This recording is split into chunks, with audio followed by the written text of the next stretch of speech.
A false accusation ruined my life, and I'm still dealing with it years later. Hi guys, before the video begins, you should know that a lot of heavy topics will be brought up. Also, there will be swearing. This is your only warning. Anyway, let's begin. Let me start by saying that every name in this story has been changed. I'm sure that's obvious enough, but it still needs to be stated. Also, none of this was edited with AI. These are all my real, genuine experiences. My name is Steven, I'm 24, and I've been through hell. Let me start by saying that I'm not sharing my story to search for pity. I'm sharing it so I can finally move on from everything mentally. So, I guess we'll start with the early context. I lived in New York City my whole life. My mom, bless her heart, is an incredibly smart and caring woman. She gave me damn near everything I wanted, but still managed to instill principles in me and not make me a spoiled brat. I'm not a parent, but I'm sure that balance is incredibly difficult to achieve. I was born with ADHD and have mild autism, the kind that you're just barely far enough on the spectrum to qualify. This led to me getting bullied badly in 7th grade. It got so bad that I had to switch schools before the school year ended. I went to a specialized school called Fusion Academy, and I began regaining confidence in myself after the depression that came from months of being bullied. Once I finished up 8th grade, I started going to high school in Queens.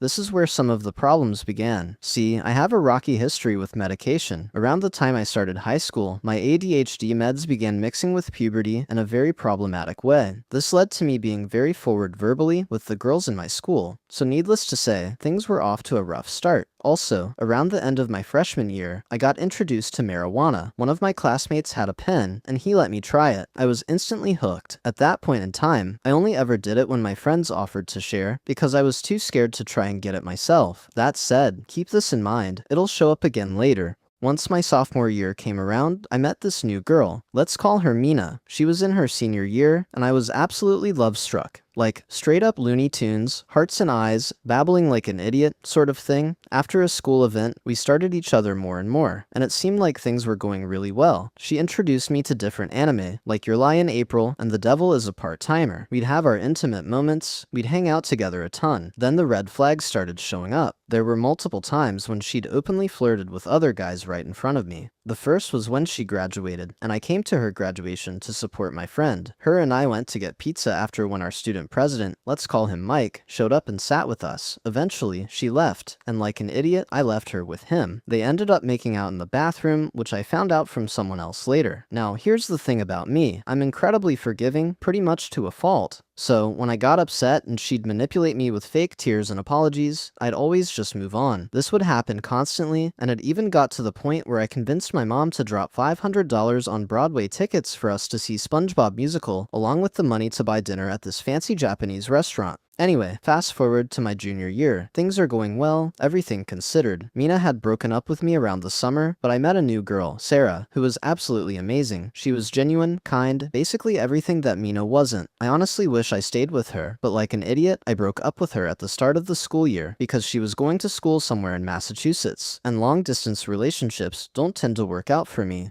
Anyway, things are going well at this point in time. I'm making a good group of friends, and my YouTube, yes, I had a YouTube channel, was slowly starting to grow. It wasn't popular, only around 300 subscribers, but it was nice. It was a lot of fun getting to meet new people and record stuff. Anyway, at one point in January, my best friend's girlfriend messaged Snapchat and asked if she could let him come hang out. I wasn't doing anything, so I agreed. Then she asked me to supply alcohol, and like an idiot, I shoplifted some beers from the nearby Duane Reade. They arrived, and the girl, let's call her Amy, became absolutely hammered. My friend and I were just playing Super Mario 64 when eventually he got up to use the bathroom. I looked over and saw that Amy wasn't moving, and I got a bit worried, so I started nudging her, saying, "Hey, you good?" Eventually, I heard the door about to open, and I panicked since my mom was still home, so I rushed over to hide the beer cans, only to see it's just my friend coming back from the bathroom. I didn't think anything of it, and the rest of the day continued like normal. Then, I arrived at school the next day, and things immediately felt wrong. Everyone was giving me these strange glances and whispering as I was walking through the hall. I felt confused until one of my friends pulled me aside. What he said made me freeze. "Yo, is it true that you essayed Amy?" After a few seconds of processing what he just asked me, I started denying it. No, the hell are you talking about? He then went on to explain that Amy took me nudging her and asking if she was okay and was telling people how I touched her at my place and used details that were far from what actually happened. The thing about my school is that rumors spread fast, and in a matter of hours, everyone in that building wanted me dead. The only people that believed me when I told the truth were one of my friends, let's call him John, and the teachers. I remember the principal telling me to just keep my head down and stay out of trouble, and that the whole thing should blow over in a couple of weeks. It didn't. Months passed, and after getting jumped in the subway by some other students and threats to have me arrested by Amy's friend, who turned out to be the daughter of the damn chief of police, it did not blow over. At this point, my marijuana use became a lot more frequent. This led to me being sent to 2 different treatment centers over the summer. After the second treatment center, I was all ready to go back to my senior year and show everyone that I've changed. Yeah, no.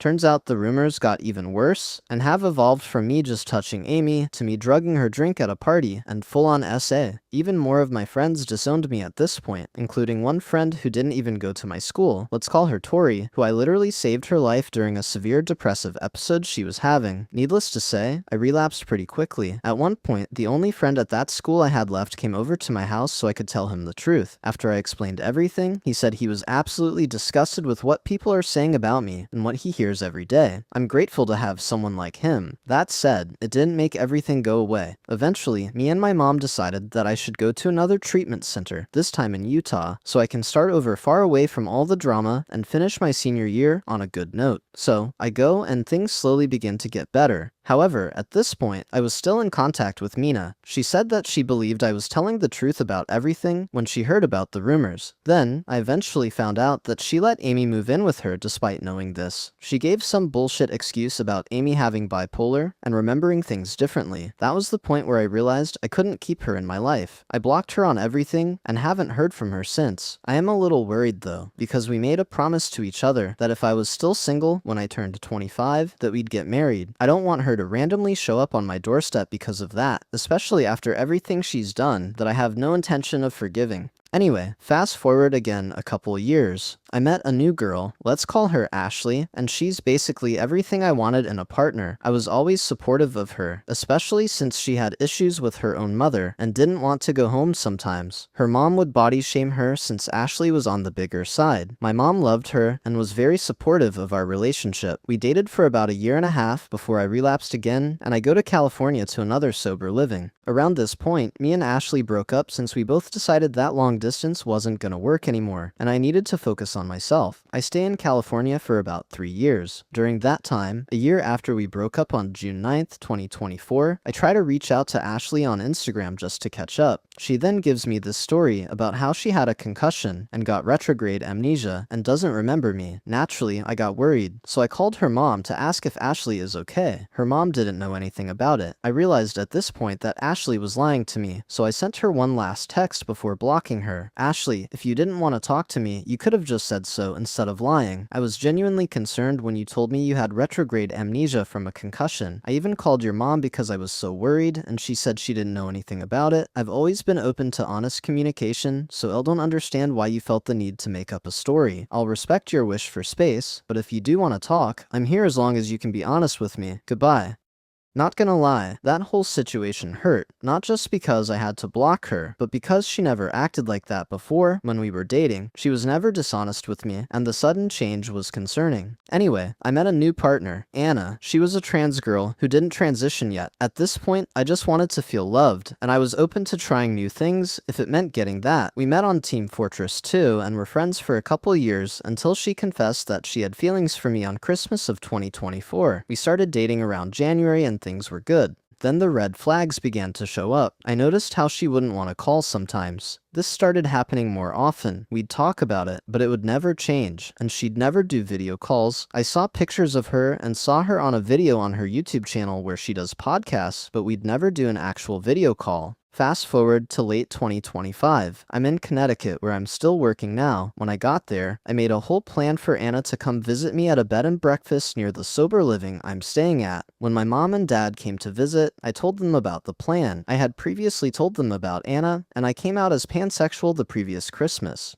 They've both been supportive of me. Then, Mom started asking questions about my relationship with Anna. She asked if I was getting catfished, and I told her I wasn't and that I knew what she looked like. She then brought up how me and Anna rarely would call and how she'd never do video calls, and it helped me realize that maybe things aren't gonna work. Later that day, Anna broke up with me because she felt I was forcing her more and more to leave her comfort zone and that I was asking too much from her. Then, I kid you not even a few hours later, she tried to message me again using the pet name that she gave me. The day after, she texted me again. Here's how the conversation went. Me: I've taken time to think everything through and talk it over with my therapist, my mom, and a few others. I've realized it's absolutely for the best that we stay broken up. Wanting to do a simple video call with my own girlfriend was never an unreasonable request. The fact that it made you so uncomfortable that you wanted to end the relationship says a lot. Elle ignored that red flag for too long, but I'm not doing that anymore. The messages you sent afterward were manipulative and made me feel guilty for having valid concerns. Especially the fact that you called me by my pet name only a couple hours after we broke up. That's not how a healthy relationship works.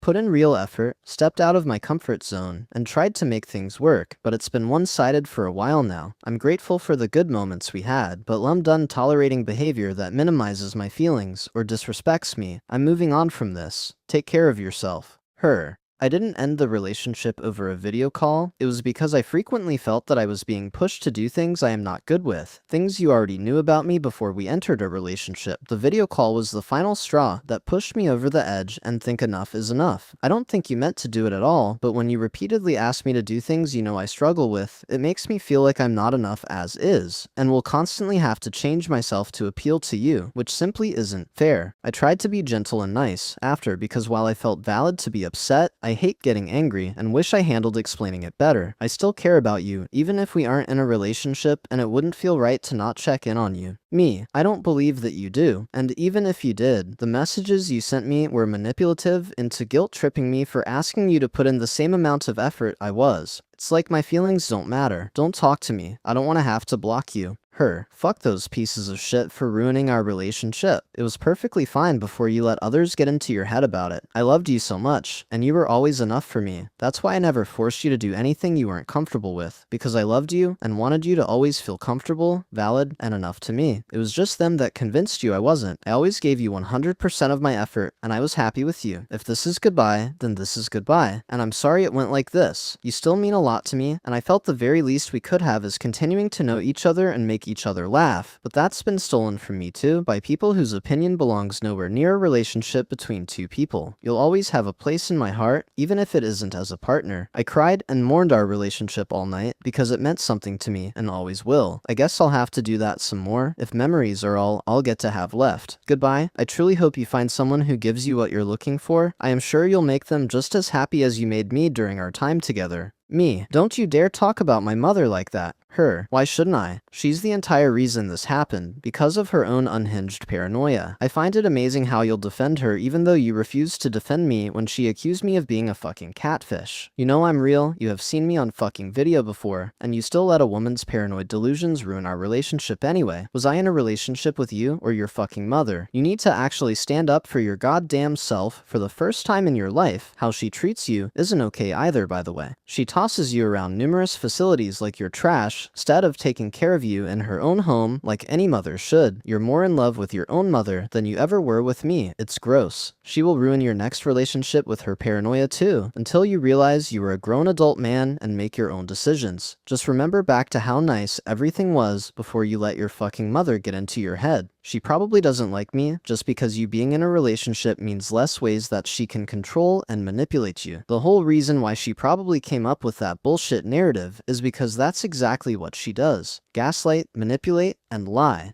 At this point, I felt absolutely nothing. Yes, naturally I was mad that she said all this and more about my mom, who's done nothing but support me and care about me. But when Anna kept running her mouth, all it did was solidify everything that I chose not to see. Oh, and when I went to unsubscribe from her channel, I saw a video someone else made exposing her for being a pedo. Now, like I said before, I'm a naturally forgiving person normally. If she was openly making an effort to work on herself and was honest to me about everything, then I'd have forgiven her. The thing that kept me from forgiving Anna is the fact that there was zero accountability for anything. Even when I asked her about the video, she brushed it off saying, "Yet again, something you never chose to talk to me about, like I even knew about it in the first place." Now normally, this is where I'd end the story, but something else decided to come up. I'm lying in my bed relaxing and playing my Nintendo Switch 2 when I get a text from Ashley's mom. I look at it, and she starts accusing me of texting Ashley. Keep in mind, I haven't said a word to her since June of 2024. I try to explain this, but she sends me a fake screenshot showing a text from my work email that I barely ever use. Later that day, Ashley texts me this long fake essay specifically crafted to hurt me about how I groomed her and how there will be consequences. I blocked her and her mom on everything soon after and called my parents. Mom was always home whenever me and Ashley were there, so she knows that nothing happened. I'll be honest though, I was worried for a couple days that I'd get some random call from a lawyer about this fake BS or that someone would jump me outside of my workplace. That was about a month ago, as of writing this. Now I'm living as best as I can. I have family that loves me, real friends that support me, and a community of people that I feel comfortable around. I don't know exactly what the purpose of writing this all down is yet, but I hope that if someone is reading this, that it'll help them. I hope that if anyone has gone through similar things that I went through, that this will help them. And if I could go back in time and say anything to my younger self, I'd probably say things will get better. I know that's a cliche thing to say, but cliches originate from truth.